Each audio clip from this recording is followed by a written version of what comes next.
Es probable que la antropología sea la primera ciencia que comenzó con el estudio de la relación entre la fisiología de maxilares y dientes. Existe evidencia de dientes desalineados en cráneos de neandertales 50.000 años antes de Cristo, pero no fue sino hasta 3.000 años antes de Cristo que apareció evidencia escrita sobre la corrección de dientes apiñados y protruidos. Se tiene que tener en cuenta que era un tiempo donde la alimentación, las expectativas de vida y otros factores eran muy distintos al nuestro. El origen etimológico de la palabra oclusión proviene del griego occludens, por el que se entiende el acto de cerrar o de ser cerrado. El primer concepto importante de oclusión funcional fue el de oclusión equilibrada. Este concepto definía una oclusión bilateral balanceada, ya que facilita la estabilidad de la base de la dentadura durante el movimiento mandibular. Se debe entender por oclusión dental a la relación de contacto entre las unidades dentarias de ambas arcadas, tanto en su posición de máxima intercuspidación como en sus distintas posiciones funcionales. Natología. La natología es la ciencia exacta del movimiento mandibular y los contactos oclusales resultantes. Esta ciencia no solo se utiliza para la restauración dentaria, sino que también como objetivo terapéutico cuando se intenta eliminar los problemas oclusales. En 1983 surgió el concepto de oclusión individual dinámica, en la salud y la función del sistema masticatorio y no en una configuración oclusal específica. Desarrollo histórico de la oclusión. Distinguido por 3 periodos: el periodo ficticio en 1900, el periodo hipotético de 1900 a 1930 y el periodo de hechos verídicos en 1930. En el periodo ficticio, los dientes eran considerados como algo que debía estar en contacto íntimo con sus vecinos. Después, en el periodo hipotético, se habla de la relación interdentaria como ajuste cúspide-fosa. Y es en este periodo donde Bennett introduce el concepto de oclusión dinámica y concretamente de posición de descanso fisiológico. En el tercer periodo de hechos verídicos destacan 3 escuelas. La primera es la escuela protética, que comienza a utilizar el articulador para el montaje de sus prótesis en el concepto de Engel. Se observan movimientos condilares. De esta escuela destacan 2 teorías: la teoría de la esfera y la teoría de Gysi. La teoría de la esfera se basa en la curva de Spee. Esta curva tiene relación con las inclinaciones axiales de cada uno de los dientes y con la cara anterior del cóndilo. Esta curva se ve en sentido anteroposterior. En esta teoría también encontramos a la curva de Wilson. Esta se ve en sentido transversal. Se toma como referencia el eje axial de los dientes y se aprecia que los dientes inferiores están ligeramente inclinados hacia vestibular y para poder ocluir con estos, los superiores están ligeramente inclinados hacia lingual. En cuanto a la teoría de Gysi, encontramos que este decía que con la mandíbula se pueden hacer una serie de movimientos, tales como el movimiento de apertura y cierre, movimientos de lateralidad y movimientos anteroposteriores. Escuela funcional. Su premisa era que los músculos son los que realizan la función, ya que guían a la mandíbula. Escuela biológica. Dice que la oclusión raramente es perfecta. Según Strang, la oclusión dentaria está formada por dientes, membrana periodontal, hueso alveolar, hueso basal, músculos. Todos estos componentes deben estar en equilibrio. Posiciones mandibulares. Posición de descanso. Es aquella en la que los dientes están separados de 2 a 3 milímetros. Hay relajación muscular y gasto energético mínimo. Posición oclusal. Es aquella en la que todos los dientes están en contacto. Se produce al final de la masticación y en la deglución. Posición céntrica. Es aquella en la cual los cóndilos realizan un movimiento de rotación puro. Llaves de la oclusión. Características en ambas arcadas. La arcada superior es mayor en todo su contorno que la inferior, por eso es que la cubre. Cada diente ocluye con 2 de la arcada contraria, excepto el tercer molar superior y el incisivo central inferior. La línea media debe estar centrada y tienen que estar presentes tanto la curva de Spee como la de Wilson. La cúspide del canino superior tiene que ocluir en el espacio interproximal entre el canino inferior y el primer premolar inferior. En movimientos de protrusión, solo contactan los incisivos. En movimientos de lateralidad, solo contactan los caninos. La oclusión se encuentra presente en todos los procesos restaurativos, de rehabilitación y preventivos.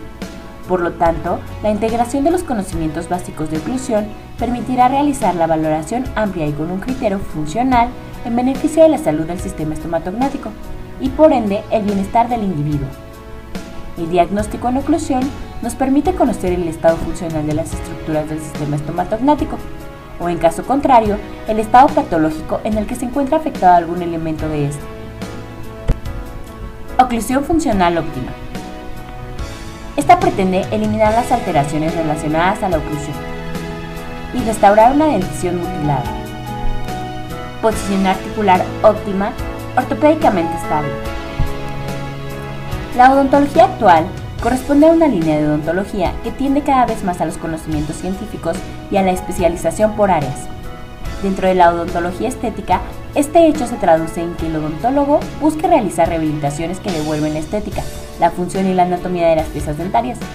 Sin embargo, se observa con frecuencia que esta función es conseguida limitando a una pieza dentaria a restaurar, y no se toma en cuenta los muchos elementos relacionados con el área de oclusión que pueden responder de manera favorable a solucionar los problemas que trae consigo el paciente. Oclusión orgánica. El término oclusión dental se refiere a las relaciones de contacto de los dientes en función y en parafunción. Incluye la idea de un sistema integrado de unidades funcionales que abarcan dientes, articulaciones y músculos de cabeza y cuello.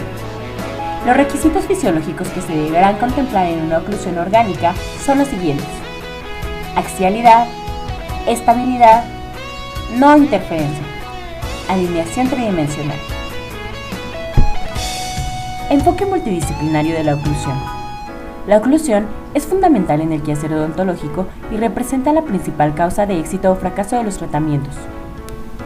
Casi todas las disciplinas de la estomatología reivindican hoy la enseñanza de la oclusión dentaria. En prótesis, periodoncia y ortodoncia, la oclusión dentaria desempeña un papel muy importante para el diagnóstico y tratamiento de diferentes patologías.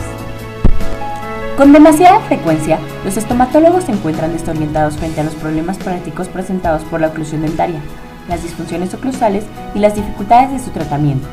Muchos investigadores le han dado gran importancia a estos aspectos en la rehabilitación oclusal. La prostodoncia es la rama de la odontología que se encarga de la sustitución de los dientes y todas sus estructuras asociadas y ausentes en el proceso superior e inferior. Sus objetivos son devolver la estética, la fonética, la masticación y la deglución. Hay muchas clases de oclusión que son importantes en prostodoncia total. Las especificaciones para cada forma de oclusión se refieren a determinadas condiciones que efectúan en el momento de realizar el contacto oclusal. Prótesis. La pérdida de las piezas dentarias trae como consecuencia el desequilibrio oclusal. Es la prótesis fija o removible, la especialidad que se ocupa de la reposición de las piezas perdidas y con ello se logra restablecer el equilibrio oclusal. La cantidad y la intensidad de los contactos determinará la cantidad y la dirección de las fuerzas que se transmiten a través de las bases de la prótesis a los procesos alveolares residuales. Por ello, el esquema oclusal es un factor importante en el diseño de la prótesis dental. Implantología. Es una especialidad de la odontología que se trata de la planificación, colocación y mantenimiento de los implantes dentales, aparatos, prótesis o sustancias que se colocan en el cuerpo para mejorar alguna de sus funciones con fines estéticos. Los implantes osteointegrados son unas fijaciones de titanio que se colocan en el hueso con la finalidad de restituir los dientes perdidos. El estudio oclusal en prótesis implantológica es imprescindible desde estos dos puntos de vista: el asegurar la función y el asegurar la supervivencia. El equilibrio entre los elementos activos generadores de fuerza y los elementos pasivos receptores, así como los disipadores y los transmisores de fuerzas, deben ser la meta del proceso terapéutico. Endodoncia.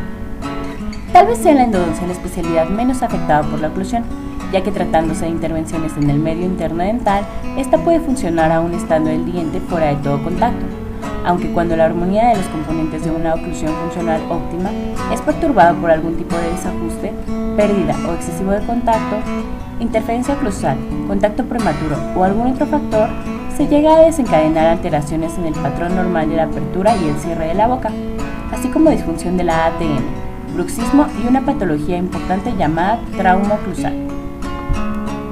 Operatoria. La operatoria dental es una estructura básica sobre la que descansa la odontología. Su importancia se pone de manifiesto en todas las operaciones restauradoras de los dientes que tienen que ver con la corona clínica y sus vínculos con las piezas antagonistas, ya que al realizar una restauración podemos alterar los contactos con los dientes antagonistas, provocando interferencias oclusales. Parodoncia.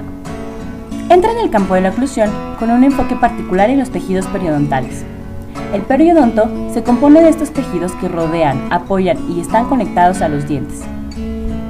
La oclusión influye en la enfermedad periodontal. Esto está comprobado. Pero, ¿cómo? Pues es debido a la fuerza que ejerce la oclusión sobre los tejidos.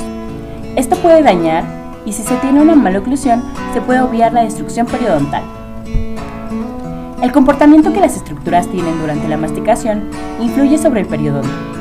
La buena salud periodontal es posible cuando las membranas orales mucosas, músculos, los huesos y los dientes se encuentran en buena función fisiológica. La ortodoncia es una ciencia rama de la odontología que se encarga del estudio de la morfología bucal y facial en sus diferentes etapas de crecimiento y desarrollo, así como el conocimiento, prevención y corrección de las desviaciones de dicha morfología y función normal.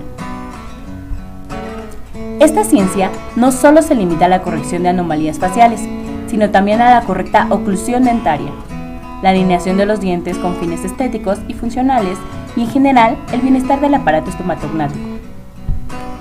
El estudio de la oclusión es esencial para la comprensión apropiada y para alcanzar los objetivos del tratamiento ortodóntico.